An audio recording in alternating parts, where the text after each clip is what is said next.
नमस्कार दोस्तों, मैं सन्नी आते न्यू इंडिया खबर से। ये मेरे पीछे जो आवाज़ सुन रहे हैं, ये राजस्थान राज्य नर्सिंग एसोसिएशन एकीकृत के धरना प्रदर्शन की आवाज़ें हैं, जो इनकी मांगें थी, लेकिन बजट में इनकी मांगों पर बिल्कुल भी गौर नहीं किया गया। इनके यहाँ के अध्यक्ष राजेंद्र सिंह राणा ने साफ कहा था कि मुख्यमंत्री और चिकित्सा मंत्री रघु शर्मा ने इनकी मांगों को मानने के लिए बहुत पहले से आश्वासन दे रखा था, जिसमें कोरोना प्रोत्साहन राशि की मांग थी, संविदा कर्मियों को नियमित करने की मांग थी और पुरानी पेंशन लागू कर नई पेंशन बंद करने की मांग थी और ऐसी बहुत सी मांगें थी, पदनाम परिवर्तन की मांग थी। लेकिन इन सब मांगों पर कुछ भी गौर नहीं किया गया। ये नर्सिंग कर्मी, इनका कहना है कि हमने कोरोना काल में इतना काम किया और ये तो सभी जानते हैं कि आज जो कोरोना से जो लड़ाई लड़ी है उसमें नर्सिंग कर्मियों का बहुत बड़ा हाथ है। आगे जानते हैं कि इस बारे में राजस्थान राज्य नर्सिंग एसोसिएशन एकीकृत के अध्यक्ष राजेंद्र सिंह राणा ने क्या कहा, और आइए यहाँ के कुछ धरने की झलकियाँ भी आपको दिखाते हैं। हमारे बीच में मौजूद है तो आए, ताकि उनका यहाँ सम्मान किया जा सके। संगठन की एक मुहिम है। धौलपुर से लाखन जी, क्या आइए लाखन सिंह जी, आपका स्वागत है।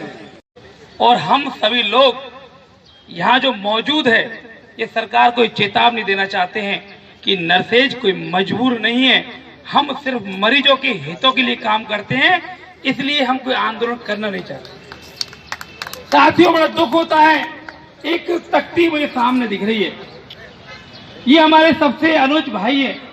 इन सबके लिए प्रेम राजस्थान राज्य नर्सिंग एसोसिएशन के प्रदेश अध्यक्ष माननीय राजेंद्र सिंह राणा जी के दिल में जो शुरू से मैंने देखा है, निश्चित तौर से वो काबिल तारीफ है। आज हो सकता है कि 16,000 15,000 कितने लोग परमानेंट हुए हो, लेकिन उनके स्थायी होने में साथियों इस बैनर के देगा। उसको कोरोना मैंने दिया, मेरी मिसेज को दिया, तीनों पॉजिटिव। और मेरी हालत इतनी गंभीर हो गई थी, रेमडेसिविर मेरे ख्याल में 5 दिन चलते, मेरे 10 दिन चले थे।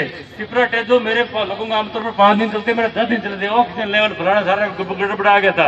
ये मेरा पुनर्जन्म है और ये जौन में जन्म इस जन्म को आपके नर्सेज के आंदोलन को समर्पित करता हूँ।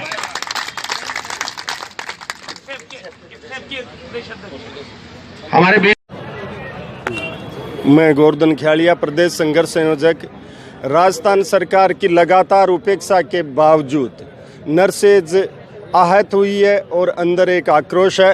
सरकार ने जो भी वादे किए वो बिल्कुल भी निभा नहीं रही है, इसलिए आज एक सांकेतिक धरना देकर आंदोलन की शुरुआत कर दी गई है। आने वाले समय में 1 महीने का समय दिया गया है सरकार को। या तो निश्चित तौर पे सरकार इस पे सहानुभूति पूर्वक नहीं, ध्यानपूर्वक विचार करके समाधान करेगी, वरना आने वाले समय में बहुत ही बड़ा और एक व्यापक आंदोलन देखने को सरकार को मिलेगा। हालांकि हम नर्सेज की सेवा करने वाले लोग हैं, हम 1 घंटे के लिए बाहर नहीं जाना चाहते, लेकिन आने वाले समय में अगर कुछ भी नर्सेज बीमार और सरकार के बीच कुछ भी घटित होता है तो निश्चित तौर पर सरकार जिम्मेदार है, क्योंकि वो असंवेदनशील होती जा रही है, जिसकी हम निंदा भी करते हैं। और इसी क्रम में हम आगे आंदोलन लड़ते जाएंगे और सरकार को झुकाकर हमारी जायज मांगों को मनवाएंगे।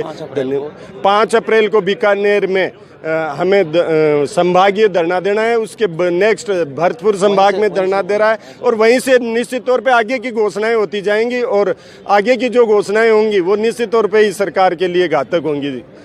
शुरुआत की धरना की, अब आगे क्या योजना है आपकी?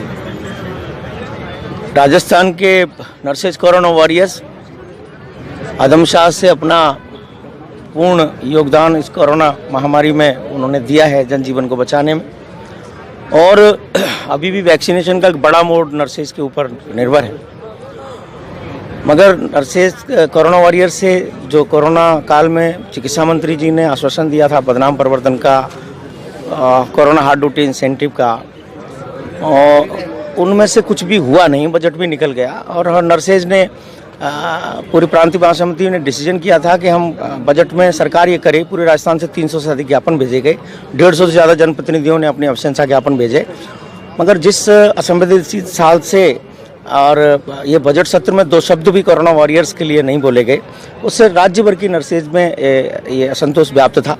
और उसको लेकर के आज जो 1 दिवस का ध्यानाकर्षण धरना था, इसके अंदर बड़ी संख्या में नर्सेज को यहाँ पहुँचना था, मगर कोविड प्रोटोकॉल को ध्यान में रख के और फिर एक यूनानिमस डिसीजन हमें चूँकि चरणबद्ध आंदोलन शुरू करना था, तो उसके लिए हमने तय किया कि ब्लॉकों के जो अध्यक्ष हैं और जिलाध्यक्ष और अपने प्रमुख जो पदाधिकारी हैं केवल वही यहाँ पहुँचे।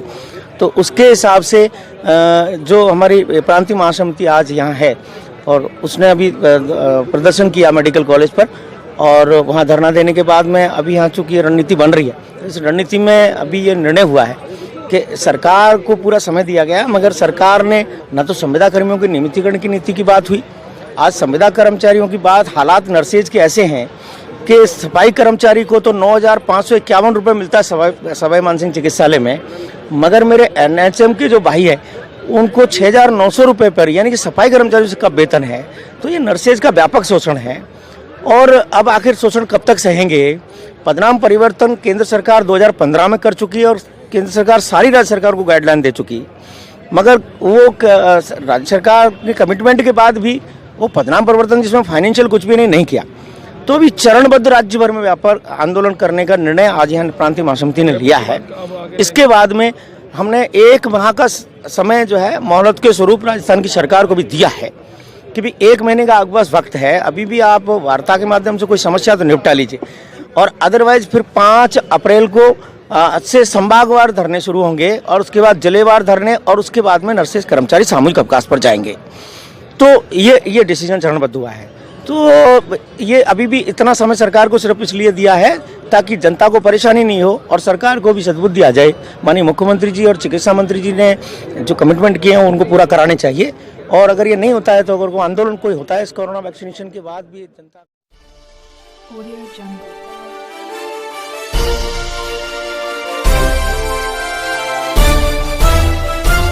Audio Jungle.